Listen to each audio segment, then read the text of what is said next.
Thank you for streaming with us on WUSA 9+. I'm Simone D'Alba. After nearly 50 years of law enforcement service in the DMV region, most recently as chief of the United States Capitol Police, J. Thomas Manger is retiring. In an extended exit interview with WUSA 9's Scott Broom, Manger discusses the reshaping of the department in the wake of the January 6th insurrection. The former chief speaks about how the historic moment resulted in sweeping reform, to how the Capitol, members of Congress, and the public are now protected. Manger is sharply critical of President Trump's pardons of January 6th rioters convicted of crimes, and also raises the alarm about the escalating number of threats that continue to pour in targeting members of Congress. Before he takes his final bow, Manger has a few words of wisdom for his successor and Congress in order to continue protecting all those who serve D.C. Just to tell you, this interview has been lightly edited for clarity. How would you describe the threat environment to members of Congress and this Capitol as an institution? So technically we say it's elevated. Prior to January 6th, we'd have on average about 2,000 threats against members of Congress every year. Now we're up to 8, 9, 10,000 a year. There's an elevated threat environment, frankly, throughout this country. I think that it's no surprise to anybody that we live in a very divisive time, and you've got folks that are very passionate about how they feel on both sides of an issue. You've got extremists that are very vocal on both sides of many issues in this country. And the fact that they've got a voice through social media and they're able to gather support for their position, no matter what that position is, it makes the landscape, the threat landscape here, volatile. And so we've got to be on guard 24/7 that when a threat comes in against a member of Congress or against the Capitol, that we react to it and act on it, start an investigation immediately. Are you staffed up? I mean, do you have who you need now? We're certainly getting there. And I talk to my colleagues from around the country, and I hear from them the difficulty that they're having hiring and recruiting new police officers. We've had no issues getting good quality applicants to come here, and I think there's a couple of reasons. One, if you talk to a lot of the young officers, they will tell you they're here because of January 6th. I'm here because of January 6th. I was very happily retired from Montgomery County, but after watching on TV what went on that day, I was inspired to come back to the profession, and specifically to come here to see what I could do to help this police department. And so many of our young recruits will say, I'm here because of January 6th. They learned about the Capitol Police, they learned about our mission, and they wanted to be a part of it. This is an inspiring place. This is when we tell people that you join the Capitol Police, you're going to have a front row seat to history. That's not hyperbole. You truly have a front row seat to history. And we've just in the 4 years that I've been here, seeing some of the things I've seen, being a part of some of the things that I've been a part of, have been amazing. And so this is a really it's a unique job. It's a unique department, protecting the members of Congress.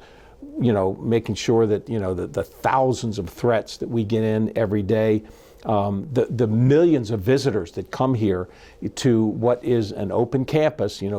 People can just walk into the Capitol. I mean, they're screened and that sort of thing. But this is an open building, and so it has different challenges than other kinds of police department have.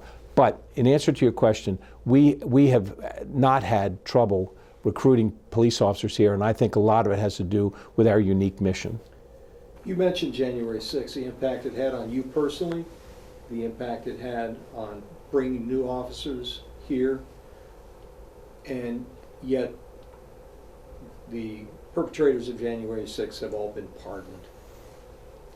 What's the impact on you and the department? Well, the pardons had a pretty significant impact on my officers. I mean, look, I wasn't here on January 6th. I watched it on TV. But my cops were here, and they know exactly what happened on January 6th. And they were assaulted. There was property that was damaged. People could make up whatever story they want to about what occurred on January 6th, but my cops know exactly what happened because they were here.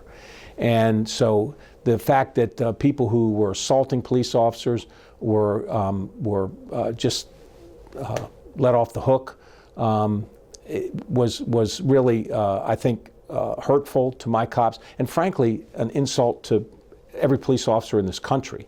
I believe it could have a chilling effect on law enforcement all over this country. If you're, it's not unusual for officers to be, to try and have to maintain public order when there's a demonstration of some sort, cops know what to do. We know how to do it, and we don't care what side of the issue somebody's on. We're there to maintain public order, maintain peace, and enforce the law fairly and justly. And we did that on January 6th, and we have to worry about an elected official having a different point of view, and that all the work we did just is for nothing, and people who get away with basically committing crimes, that will send a very chilling effect to any cop in this country. You protect some of the same people who have cast doubts about what January 6th was about, and you do it because they're members of Congress and you're clear-eyed about what the mission is. But I mean, honestly, how can you look some of these people in the eye? Because we have a job to do, and my job from the day I started in 1977, and especially after you become a police chief, which I started in 1998, your job is apolitical. Politics should have no bearing on your decisions as a police chief.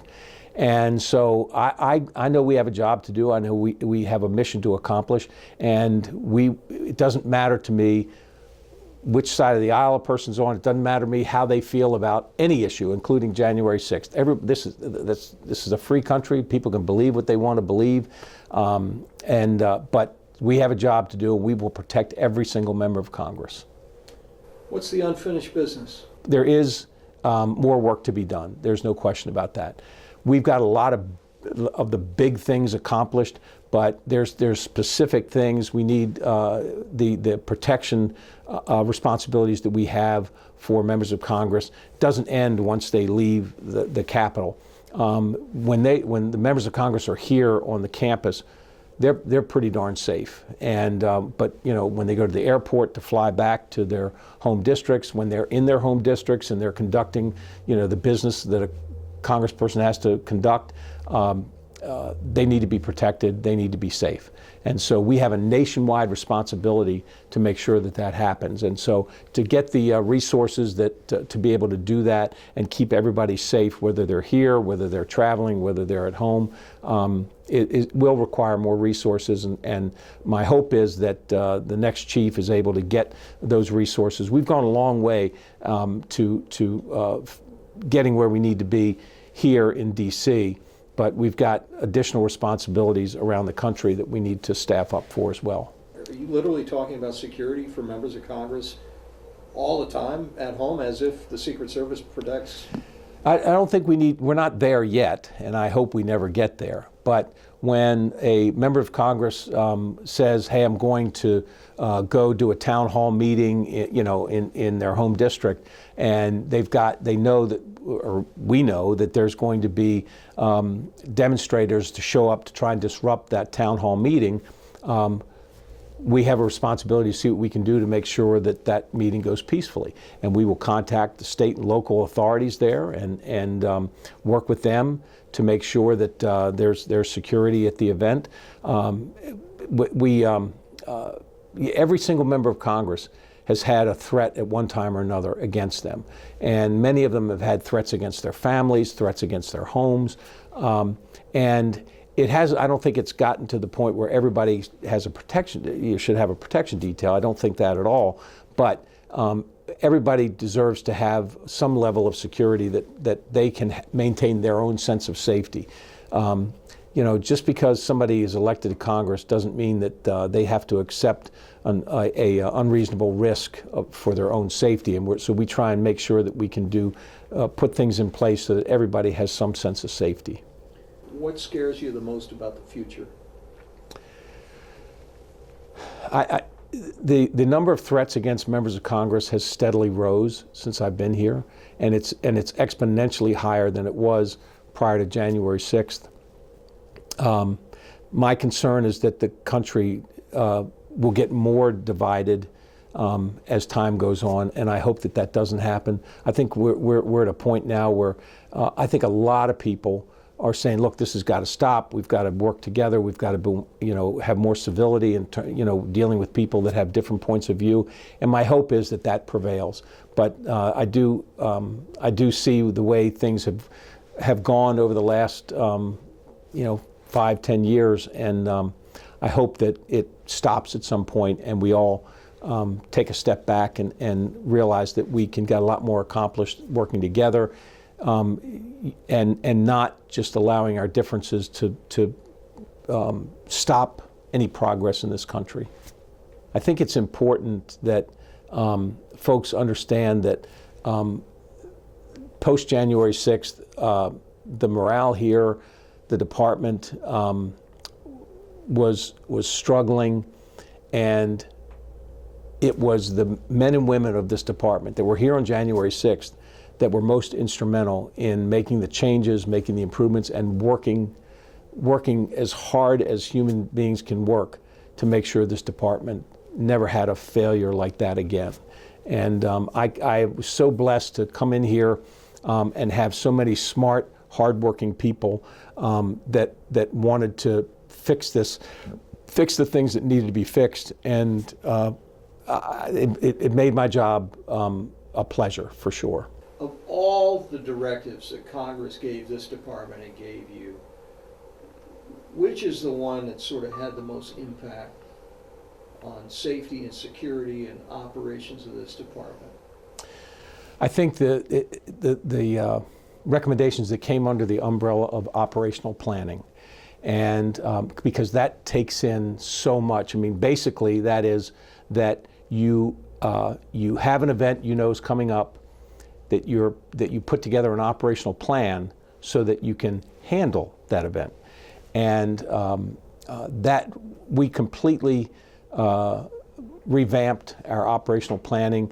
And part of that was that we put together an intelligence operation so that we actually knew what we were planning for. If there was intelligence that we were going to have some problems, we'd know that ahead of time and we'd prepare for that. So it was so much went into that. Staffing. I mean, staffing was a big issue. The Capitol Police were woefully understaffed for years and years and years. January 6th just sort of highlighted that and put it on display for the public that we were understaffed. So we added staffing, we created an intelligence bureau, and all of a sudden we had the resources to put a viable, workable, good operational plan together for every event that we had, whether it was a sort of a small protest or whether it was 50,000 people showing up here, with two sides that are going to go at each other. I mean, we had the plan in place to handle it.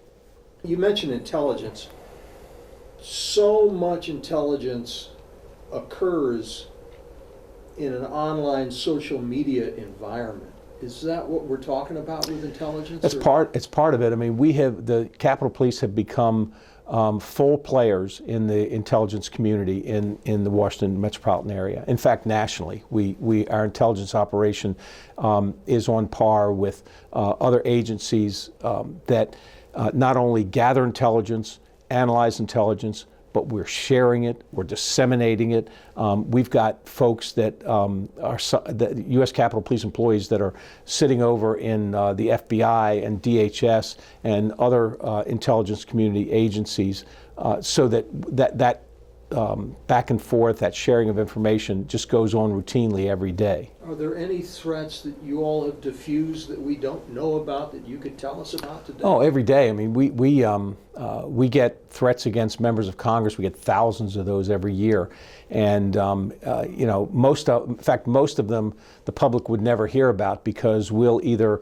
determine who made the threat, and we can go the legal route where they're charged and you know, go through court. Sometimes the public will hear about those, but in so many of the threat cases, we will determine who made the threat, and you know, be able to intervene, and whether the person is dealing with mental health issues, whether the person is you know, said something concerning, but it really didn't rise to the level of being a criminal threat, we're able to intervene and resolve the issue so that there is no threat. It was not going to grow into a threat, and the member of Congress is safe. That's work that we do every day. What is demonstrably different around here after January 6th? Something that people can really see and feel. So I think one of the things that I'm most proud of, and I want to make sure that folks know that this was a team effort. I mean, while you know, I get to talk about you know, some of the things that we've accomplished as a department, this was all an absolute team effort. And one of the things that we put together was a rapid response team. And so one of the things that people would see that they didn't see before January 6th is the number of Capitol police officers. They've always seen them on posts where they're standing different posts, and that people get screened as they come through security as they enter the building. That's been around for a long time. But you see dozens of police officers on bikes patrolling this campus. When we have a disruption here, and these disruptions again happen nearly every day, and I'll tell you a good example was the Senate confirmation hearings, where you had people that had been appointed by the president who were coming in to be confirmed by the Senate, and there were a number of those confirmation hearings where people came in to disrupt the hearing. You saw it was less than 60 seconds. The Capitol Police come in, resolve that threat, and the hearing continued. It used to be that you'd have disruptions like that. The chairman would have to call a recess. It'd be 15, 20 minutes before they could get the hearing back going. But we have enough resources. We have the right operational plan in place so that we can resolve those disruptions very quickly. Even bigger disruptions. I mean, we have, it's not unusual for us to have hundreds of people go into one of the House or Senate office buildings and, you know, and decide they want to demonstrate. They'll either, you know, peacefully demonstrate by just sitting and chanting, or, you know, try and create a disruption, whatever. Our ability to go in, resolve those things quickly is night and day different than 4 years ago. 4 years ago, there were over 100 recommendations, about big and small recommendations that, you know, about we needed new equipment, new training, you know, all of those things that were part of the 103 recommendations that came to us from the Inspector General. And so, yeah, all the cops have new gear. All the cops have been trained with in civil disturbance procedures. We've got, again, the operational plan, but that we've got the staffing now to respond to these things that before you'd have to pull somebody off of a post. You'd have to say, well, you know, let's gather, you know, we need, you know, 10 or 15 officers to handle this, and they'd have to be, you know, figuring out where they were going to pull them from. Now we've got officers that are prepared to do that, you know, and it's pretty much a daily occurrence, but it could happen once a day, it could happen 3 or 4 times a day. So, but even if it does happen just once a day, having the ability to go in and resolve whatever disruption, whatever problem that we have to deal with is a blessing, to have the people, the equipment, the training to be able to get it done quickly and effectively, versus, you know, trying to figure out, oh, okay, we got this problem now, how are we going to solve it? You just showed me the picture. Your first day as a full-time police officer was in Fairfax County, Virginia. How has policing changed? That, you know, that's actually a very good question, because I have seen the evolution of policing from the mid-'70s to 2025, and I am so very proud of how policing has evolved. And look, I've been a chief for a long time, and I know that there are problems, that the community, certain members of the community aren't happy with the police. They don't think that we're held accountable. They don't think that, the way we approach the job sometimes is good for the community. But I will tell you, the difference between what it was when I started and what it is today, we do a much better, the profession does a much better job at hiring the right people for this job. We do a much better job at training people for this job, and that training lasts throughout their career. And whether people want to believe it or not, police are held more accountable today than they have ever before in the history of our country. And I'm not saying that there isn't still work to do. There is, but we are in such a better position now, and I have been proud to be a part of that. Proud to be part of some of the changes with, working with DOJ, working with national police organizations to try and improve the profession, improve the training, improve the quality of people that wear this uniform and wear a badge. And so I have seen improvements, and it's very gratifying. That was J. Thomas Manger, former chief of the U.S. Capitol Police, speaking with WUSA 9's Scott Broom. Before joining the Capitol Police, this veteran of law enforcement spent 24 years as chief in Montgomery County and in Fairfax County. Thank you for streaming Manger's exit interview on WUSA 9+. I'm Simone D'Alba.